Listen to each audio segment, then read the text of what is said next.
तर फायनली आम्ही पोहोचलो एकविरेला, त्यानंतर गेलो माथेरानला आणि बसलो टॉय ट्रेनमध्ये. हॅलो गाईज, माझं नाव सानू आहे आणि मी मुरबाडमध्ये राहते. तर सकाळी सकाळी छान असं रेडी होऊन आम्ही सर्व निघालो एकविरेला जायला.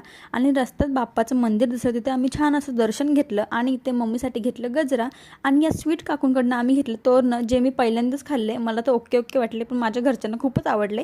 वाटत आम्हाला पाहायला मिळाली ही सुंदर अशी विठ्ठलाची मूर्ती. आणि पोहोचलो एकविरेला. खना नारळाची ओटी घेऊन आम्ही एकविरेचा डोंगर चढलो. गर्दी तर खूपच होती, पण आम्हाला छान असं दर्शन मिळालं. त्यानंतर आम्ही खूप सारी शॉपिंग केली आणि गेलो माथेरानला. माथेरानचं एंट्रन्स तर मला खूपच आवडलं, खूप सुंदर होतं.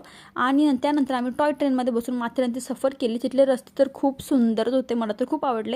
प्ले झोनमध्ये आम्ही खूप सारे गेम्स खेळले आणि इथे माझ्या पप्पांची निशाणा बघा, खूप एन्जॉय केलं. आणि नंतर फॅमिली फोटो क्लिक केलं आणि घोड्यांचा आवाज तर खूप सॅटिस्फाईंग होतं, वाव.